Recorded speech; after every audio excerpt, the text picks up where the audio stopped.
Avatar: The Way of Water was almost a completely different movie. Darker, much more brutal, and also full of details that will help understand fire and ash. So sit back and let's explore what James Cameron didn't want you to see, and don't forget to hit that like button and subscribe so you won't miss any of our upcoming breakdowns.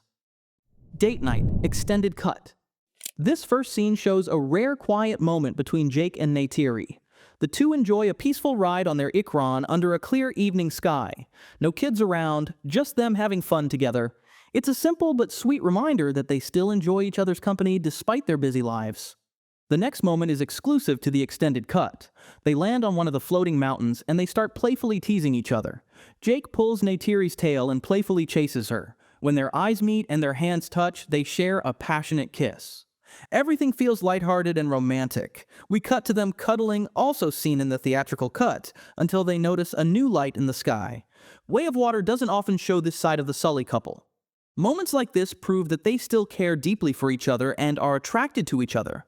When no one's watching, they still act like the same couple who fell in love years ago. Crashed Samson tiltrotor, extended cut. Another extended scene sees 𝐿𝐿, Kiri, Took, and Spider sneak into an area of the jungle their parents told them not to visit. As seen in the original, they come across an old Samson helicopter from the 2154 battle, tangled in tree vines. What comes next is new. 𝐿𝐿, Spider, and Took move closer to the helicopter to see what is inside. 𝐿𝐿 climbs in and discovers two skeletons. One of them still has a Na'vi arrow lodged in its chest. 𝐿𝐿 fiddles with the arrow and jokes about it, his humor showing that the death of an RDA helicopter pilot does not unsettle him. It is clear from the difference between his and Spider's mood that human death has a different impact on Spider. 𝐿𝐿 is happy to joke about it while Spider watches on, deep in thought for one of his own kind that has died. And Took just says, "gross," before the scene cuts back to Kiri walking through the forest in wonder. This reminds us of the violent past between humans and the Na'vi. Goodbye, Moat. The first fully deleted scene takes place just before Jake and Neytiri leave their clan's temporary home in the Hallelujah Mountains. As they prepare to leave for the Reef region, 𝐿𝐿 hands a bow to Neytiri, showing that he understands both the weight of what they're about to do, as well as what this bow means to his mother. The bow is crucial to the Avatar story. Not only does it break later in the film when the final battle is in full swing, but this is the bow that we see 𝐿𝐿 retrieve from the wreckage of the sea dragon in the trailer for Fire and Ash. Then, as the kids get secured into their 𝐿 before the journey, we hear crying as Neytiri and Moat prepare for an emotional goodbye. They share a tight embrace, and Neytiri breaks down in her mother's arms while Moat comforts her. Took pleads with her grandmother to come along, but Moat gently explains that she must stay behind as the people still need their 𝐿𝐶𝐻𝐾.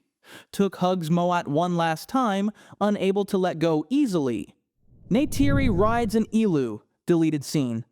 We enter this deleted scene just after seeing Jake trying to tame the 𝐿𝐼𝐻𝐾 sea creatures. The deleted scene shows Neytiri in her own 𝐿𝐿 struggles under Ronal's guidance. She is not finding it easy. Ronal reminds her that the 𝐿𝐿 doesn't fly, even though Neytiri keeps trying to make it do so. Stubbornly, Neytiri insists that she knows what she's doing and gives it another try. But once again, she fails to control it, leaving Ronal looking unimpressed. The scene shows us more of Kate Winslet's Ronal, and that even though Neytiri is a skilled warrior in the forest, she is struggling to learn new ways in their new home. Her pride is getting in the way of being taught. Spider mocks the recons, deleted scene. Spider is guiding Quoritch's squad through the forest with ease. He moves quickly and confidently, while the squad struggles to keep up. Along the way, he can't help but tease them with lines like, "Come on, keep up, ladies. How does my ass look?" and "all day long, boys." He clearly enjoys watching them struggle. At one point, one of the soldiers slips off a branch and nearly falls. Spider glances back, saying, "Ooh, that was harsh," before darting ahead. Later, another recombinant miscalculates a vine swing and falls hard. Spider just chuckles a quick "oops," while Quoritch shouts for the soldier to get back up and move. The director's note explains, "We omitted this scene as we were concerned the sequence made it look like Spider was helping the recoms instead of mocking and punishing them." This all highlights Spider's impressive agility and speed. Despite being human, Spider moves through the forest like a Na'vi, while the recoms, still unfamiliar with their avatar bodies, struggle to match his pace. Spider has adapted to the Na'vi way of life. And remember, if you love uncovering details like this, Stay tuned to the channel by subscribing so you don't miss the next breakdown. We will have plenty more like this coming soon. Neytiri spearfishes, deleted scene. In this deleted scene, we get more of the two matriarchs together. Neytiri rides her 𝐿𝐴𝐻𝐻, gliding low over the water. Without hesitation, she dives in with a spear in hand and catches a fish in one clean move. Her 𝐿𝐴𝐻𝐻 follows her underwater, then picks her up. Together, they soar back into the sky. Ronal is monitoring from under the water. Then Neytiri looks down at Ronal. Even though the scene isn't fully rendered yet and we can't clearly see her expression, the body language says enough. Neytiri proudly holds up her catch for Ronal to notice. She doesn't say a word, but her gesture says it all. Something like, "See? I can do it too, in my own way." Learning montage. Deleted scene. The scene begins with 𝐿𝐴𝐻𝐻 successfully retrieving a seashell from the ocean. This part appears in the theatrical cut, but what follows is a deleted sequence not seen in the film. We see Taunui teaching 𝐿𝐴𝐻𝐻 and 𝐿𝐴𝐻𝐻 how to weave leaves, part of building a home for the 𝐼𝐻𝐻𝐻. Taunui reminds them to always cooperate as brothers to build not just a house, but also a village and a family together. Later that night, Jake and Neytiri walk side by side along the shoreline. In a calm voiceover, Jake says, "It's time to learn, time to heal," reflecting the family's effort to start anew at the reef. Then we get 𝐿𝐴𝐻𝐻 and 𝐿𝐴𝐻𝐻 spending time together in the water. 𝐿𝐴𝐻𝐻 leads 𝐿𝐴𝐻𝐻 into an air pocket inside an air bell, where she makes a soft whistling sound that echoes beautifully. Amused, 𝐿𝐴𝐻𝐻 imitates her, and the two laugh together. 𝐿𝐴𝐻𝐻 gently brushes 𝐿𝐴𝐻's hair out of her eyes, making her giggle in return. The young, almost couple continues swimming through the glowing underwater world, surrounded by colorful sea creatures. This sequence gives more depth to how the 𝐼𝐻𝐻𝐻 are welcoming the Sully family into their way of life. It also gives more space to 𝐿𝐴𝐻𝐻 and 𝐿𝐴𝐻's bond, showing their connection developing naturally. Definitely something to keep in mind as we get ready for Fire and Ash. Ardmore and Quoritch discuss Jake, extended cut. Colonel Quoritch is trying to persuade General Ardmore to support his mission to capture Jake. He asks her to give him ships and aircraft, and in exchange, he'll kill Jake. In the theatrical version, the scene cuts straight to the Sea Dragon and several aircraft departing the base. But in the extended cut, there's an interesting addition. Ardmore doesn't agree so easily. She tells Quoritch to give up, insisting that Jake is probably already dead. But Quoritch warns that Jake could be uniting the Na'vi sea clans to launch an attack against them. The thought of a large-scale uprising unsettles Ardmore. Eventually, she agrees to provide him with the Sea Dragon ship for 1 week only, and then the massive vessel departs the base, marking the beginning of Quoritch's pursuit. Taunui Village, extended cut. In the longest and most shocking so far of the extended scenes, Quoritch and the recon arrive at the Taunui village searching for any sign of Jake. They ransack the area and take the villagers hostage. In the extended cut, we see more of the soldiers attacking the villagers while the clan's leader and 𝐶𝐻𝐻𝐻 plead for peace. With Spider acting as an interpreter, Quoritch demands to know if Jake is hiding there. The leader calmly explains that they have no connection to him. In the extended cut, one of the soldiers threatens the 𝐶𝐻𝐻𝐻 with a rifle. Quoritch doesn't believe the leader. In the theatrical version, Spider turns to Quoritch and simply says, "They don't know anything." But in the extended cut, he adds, "They've never seen him." Frustrated, Quoritch orders Waynfleet to shoot an 𝐸𝐿u nearby. Waynfleet obeys. In the theatrical version, he fires 5 shots. But in the extended cut, he shoots 9 times. A small but crucial difference. Then the other men begin to taser the villagers. However, they then taser the leader, which is not included in the theatrical version. The leader proceeds to beg the men not to touch his wife, and this is also fresh footage. After Spider refuses to make threats on his behalf, Quoritch shows the leader a picture of Neytiri, asking if he recognizes her. Still, the leader has no idea of who she is.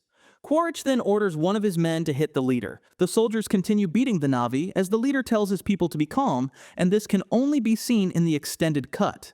The 𝐶𝐻𝐻 then begins praying to 𝐴𝐻𝐻, something removed from the theatrical release. In the extended cut, this lasts longer. We see more of the 𝐶𝐻𝐻 praying, and Waynfleet intensifies the pressure to allow him to kill by urging Quoritch to say the word. Another director's note: we toned down the violence and intensity because we felt the film needed a better balance between the beauty and uplifting moments and the darkness. It's easy to see why. This scene paints a very grim picture of the recombinant brutality and of Spider's inner conflict. What are your thoughts on this scene? Were they right to tone down the violence and torture? Share in the comments below.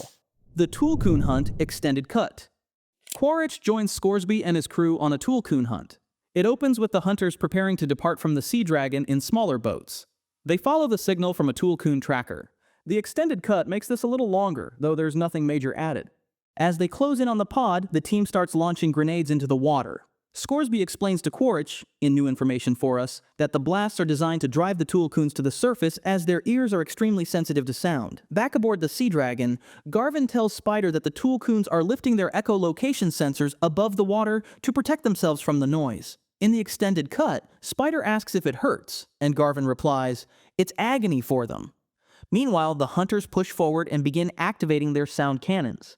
This part is slightly longer in the extended cut. Garvin then explains that the goal is to separate the calf from the rest of the pod since the young ones swim more slowly and the mother will never abandon her baby. Hearing this, Wainfleet mutters, "That is just wrong," though that line only appears in the extended cut, a soft side of the normally hard Wainfleet. We get extra footage of the hunters chasing the tulkuns. As the attack continues, Quoritch asks Scoresby whether the tulkuns ever fight back, and Scoresby answers no. Now, in the theatrical cut, the scene ends when the sub-team attaches hooks to the body. But in the extended version, it continues and ends only after Scoresby returns to the harpoon gun and shoots the calf with it. A horrible moment. The director's note is the same as in the previous scene. They chose to tone down the violence and intensity to better balance the film's beauty with its darker moments. Even in its moderated form, the scene is very unsettling, so not including the rest feels like the right move to us. Showing Scoresby killing the calf after the mother dies changes the tone of the entire sequence. The only upside to keeping this in, it would have made it all the more satisfying when his arm comes flying off later in the movie. Which brings us neatly on to Scoresby and Garvin rescued. Deleted scene.